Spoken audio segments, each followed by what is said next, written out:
like this. We lost the bet. We paid up. Let's get to a little up-down fun, though. Get the guys behind us. Everybody behind us playing along. Thumbs up or thumbs down. Our first one. The Dallas Mavericks have high hopes for Luka Doncic, and so does Vegas. The Mavs' top pick is favored to win the NBA's Rookie of the Year, ahead of the #1 pick DeAndre Ayton and the 2nd overall pick Marvin Bagley III, according to BetOnline.ag. The 19-year-old hasn't even played here, obviously, at Summer League, though he won a title over in the EuroLeague. He was MVP over there. So are you guys up or down on Doncic being the Rookie of the Year favorite? I think so, yeah. Thumbs up, thumbs down, still behind us. Thumbs up. A lot of thumbs down in the crowd. Lee, you agree with the Speak for the crowd. I'm only going down because we haven't seen him, and I have seen DeAndre Ayton, and I have seen guys like Kevin Knox, and I think that those guys have already shown that they're going to be good players, and they're going to be in the running. It's always going to be a challenge as well for a Euro guy to come over here and have an immediate impact and be Rookie of the Year. I think he's going to be a fantastic player, but until I see him play, I'm not ready to make him Rookie of the Year favorite. Yeah, if it's not Doncic, it's probably going to be Ayton, just because he's going to be able to put up massive numbers. The guy has been the focus of trying to be stopped by Suns opponents out here at Summer League. That's not going to be the case when we get into the regular season. They're going to be focusing on Devin Booker. That being said, I'm up on Luka Doncic being the favorite because he's been playing against former NBA guys, playing with former NBA guys when he was playing over in Europe. Usually goes to the most ready, most experienced guy, and clearly to me, Doncic is that guy. Yeah, I think he's going to have the ball in his hands more than any other rookie, or just as much as any other rookie.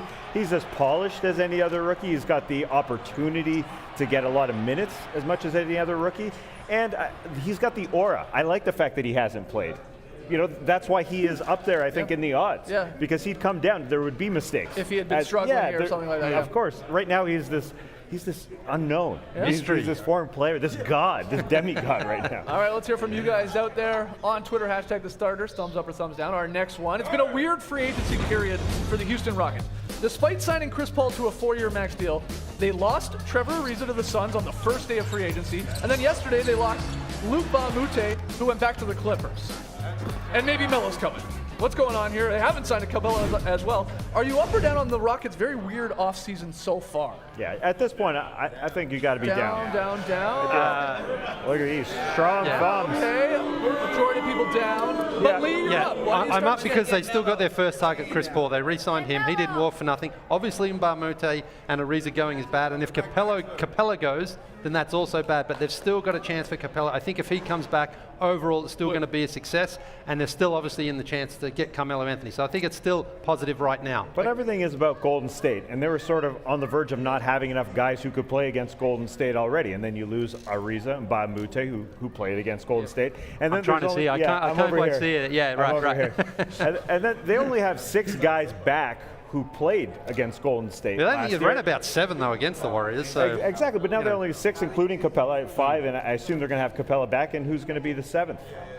Melo. Well, and so do you feel as good as you did last year against the Warriors? I don't think you do. Yeah. I think the Rockets, if they're able to bring Melo in, would think they've upped their talent level still. And like Leah's saying, bringing back Chris Paul is huge. If they're able to bring back Capella, that kind of salvages things.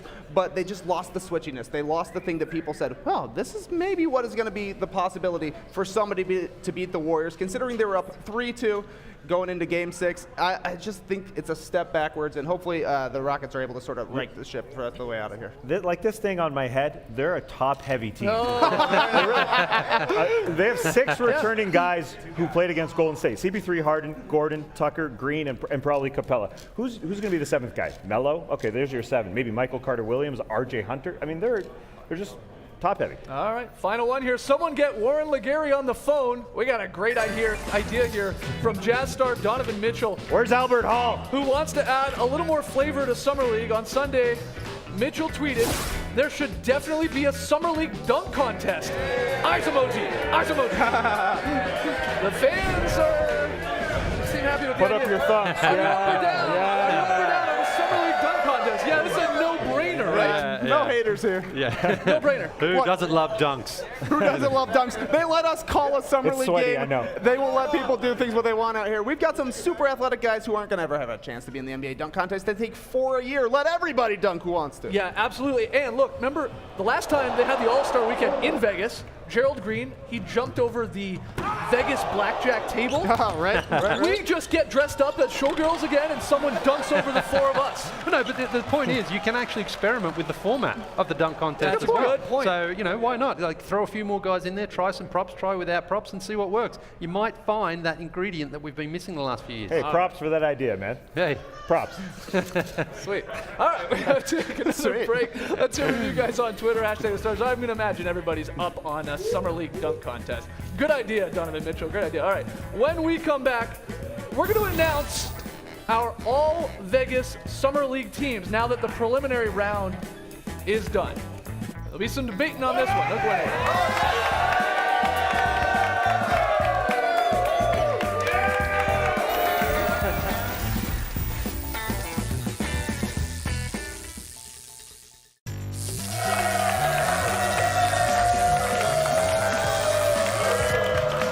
Starting on Wednesday, the tournament portion of Vegas Summer League gets underway.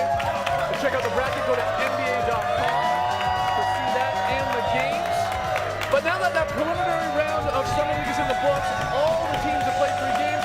Let's pick our Vegas first and second teams.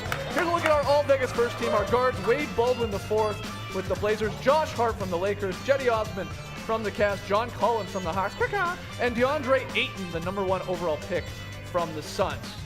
As you notice there, a lot of those guys outside of Ayton, they've played before in the league. That makes sense.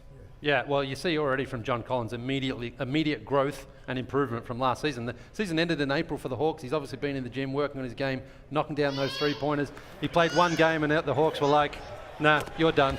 That's all we need to see from you. So fantastic. I'm really excited for him coming into this season, especially with Trae Young there as well. There's some building blocks now for the Hawks. And I should point out, we are just looking at the Vegas Summer League portion of this, though Collins having a great couple of games before getting Well, here. yeah, but here definitely I'm comes talking into about, play for sure.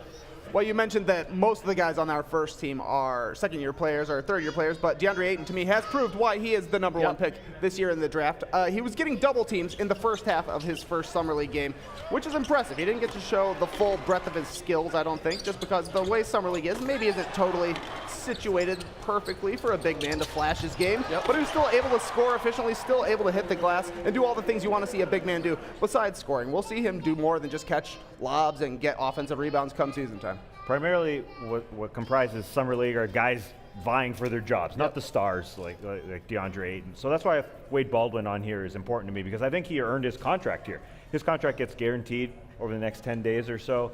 The way he played on both ends of the floor was like he was playing for his livelihood. And I thought he fought, after being a first-round pick in 2016, he fought on both ends. He was yapping when we were calling that game today.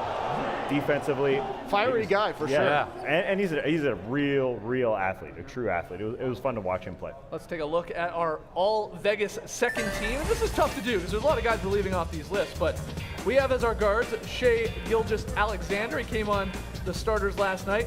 Trayvon Blewett with the Pelicans.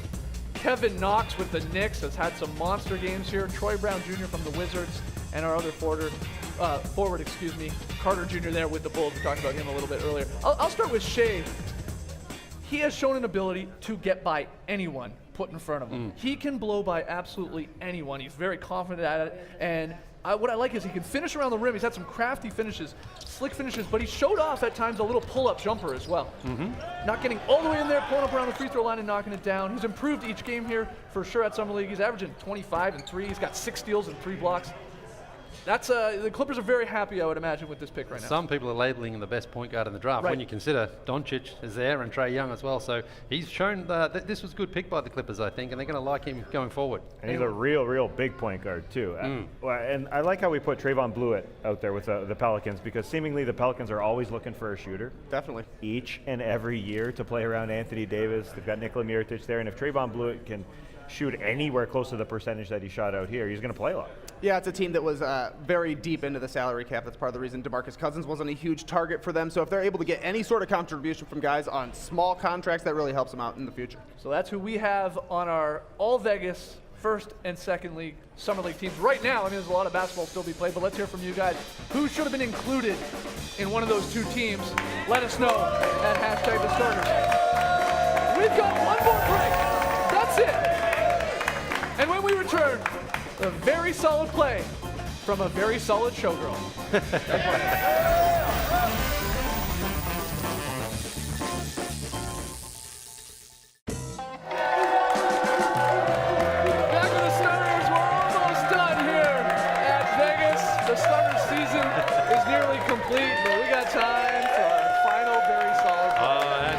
a beauty. It was from the game we called today between the Blazers and the Spurs. And it's Trey, not Kirby. It's McKinney Jones with a boomerang too. You know I love a boomerang to finish. Not just a boomerang, a beautiful three-point swish bomb as well. Here it is again.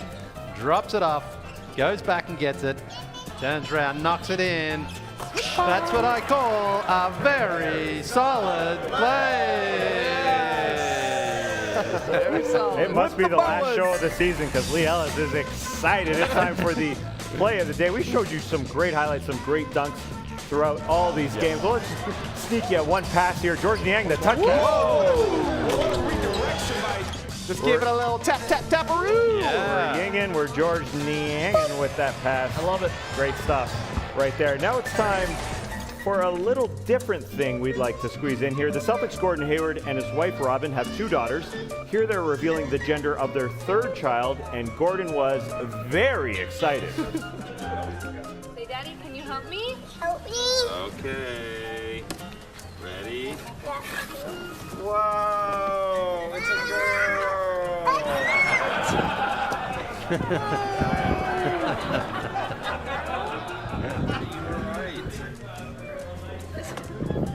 Is Daddy happy?